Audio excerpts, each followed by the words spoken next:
Welcome to stone dictation. Dictation 5 second बाद शुरू होगा। Ready start. न्यूजीलैंड के हाथों भारतीय क्रिकेट टीम 3 टेस्ट मैचों की सीरीज जिस बुरी तरह हार गई वह शर्मनाक तो है ही, टीम इंडिया की प्रतिष्ठा को धूमिल करने वाला भी है। यह पहली बार है जब 2 से अधिक टेस्ट मैचों की सीरीज में भारतीय टीम का इस तरह सफाया हुआ हो। यह हार इसलिए नहीं, इसलिए कहीं अधिक चुभने वाली है क्योंकि बेंगलुरु, पुणे और मुंबई कहीं पर भी भारतीय टीम न्यूजीलैंड का मुकाबला करती हुई नहीं दिखी। वास्तव में इसीलिए इसे न्यूजीलैंड के आगे समर्पण भी कहा जा रहा है।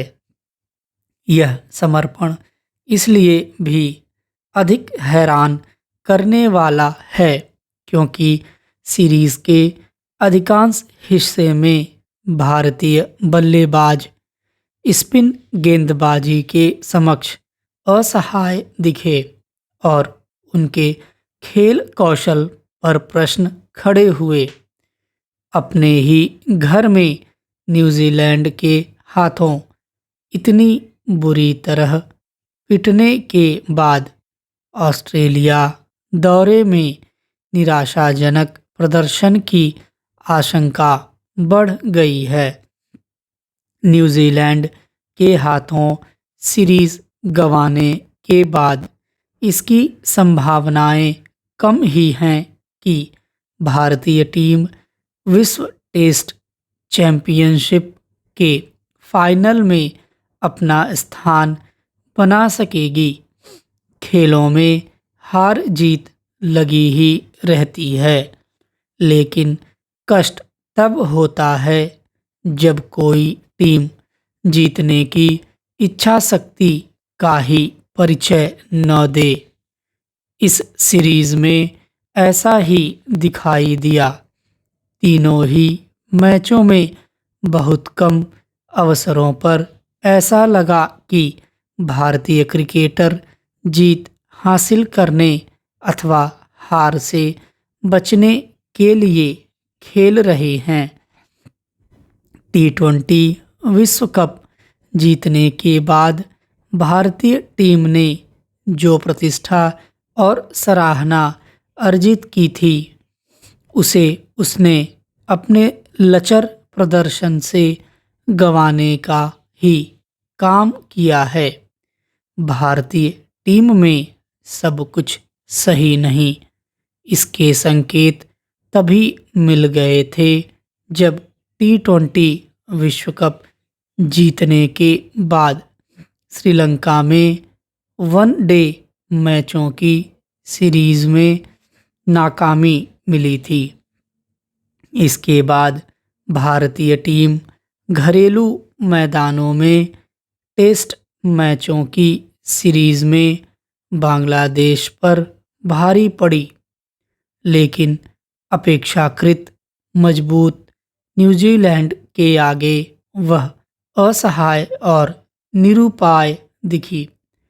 न्यूजीलैंड के हाथों शर्मनाक पराजय के लिए पूरी टीम ही जिम्मेदार है, लेकिन सबसे अधिक जिम्मेदारी कप्तान रोहित शर्मा और पूर्व कप्तान विराट कोहली की है, जो पूरी सीरीज में कुछ नहीं कर पाए। जब इतने वरिष्ठ और नामी खिलाड़ी लगातार असफल होते हैं तो उसका असर टीम के अन्य खिलाड़ियों पर भी पड़ता है। इसके साथ ही यह परिणाम नए कोच गौतम गंभीर को भी सवालों के घेरे में खड़ा करता है, जो घरेलू स्थितियों के लाभ के बावजूद टीम को अच्छे प्रदर्शन के लिए प्रेरित नहीं कर सके।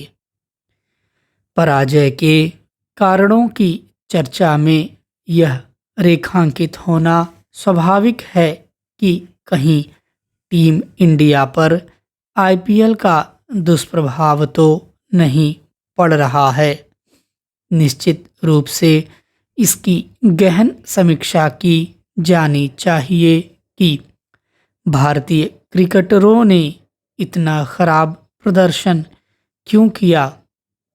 ऐसा करते हुए यह नहीं भूला जाना चाहिए कि टी20 क्रिकेट को आवश्यकता से अधिक अहमियत देने के अपने नुकसान हैं। एक बड़ा नुकसान तो यह नज़र आ ही रहा है कि वरिष्ठ खिलाड़ी अपने कौशल को निखारने के लिए प्रथम श्रेणी क्रिकेट को प्राथमिकता नहीं दे रहे हैं।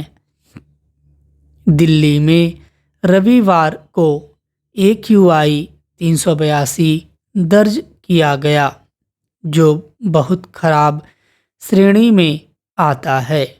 शाम 4 बजे दिल्ली में प्रदूषण की गणना करने वाले कुल 39 सेंटरों में से 14 में AQI 400 के पार यानी गंभीर स्थिति में रहा। इनमें से भी आनंद विहार का AQI सर्वाधिक 436 और रोहिणी का 435 रहा। यही नहीं, इस सीजन में पहली बार शनिवार को राजधानी में स्मॉग जैसी स्थिति भी बनी, जो चिंताजनक है। ऐसा तब है जबकि दिल्ली में graded response action plan GRAP लागू है और इसके अनुसार प्रदूषण के लिए जिम्मेदार कई प्रकार की गतिविधियों पर प्रतिबंध है। ऐसे में वायु प्रदूषण का लगातार बढ़ना दर्शाता है कि ग्रेप या तो प्रभावी साबित नहीं हो रहा है या फिर ग्रेप के नियमों का सख्ती से पालन नहीं किया जा रहा है। राजधानी में हर साल वायु प्रदूषण गहराता है, लेकिन प्रदूषण के प्रमुख कारकों पर ठोस प्रहार नहीं हो पा रहा है। हालांकि इस दिशा में कुछ प्रयास जरूर हुए हैं, जैसे कि पूर्व में चलने वाली डीजल बसों को CNG चालित बसों में बदला गया और अब नई इलेक्ट्रिक बसें लाई जा रही हैं। लेकिन यह प्रक्रिया बहुत धीमी है, जिसके कारण अब भी बड़ी संख्या में CNG चालित बसें सड़कों पर दौड़ रही हैं। इनमें से भी बड़ी संख्या में बसें ऐसी भी हैं जो अपनी उम्र पूरी कर चुकी हैं और उन्हें मरम्मत कर चलाया जा रहा है। ऐसे में इनसे भी प्रदूषण हो रहा है। स्टॉप।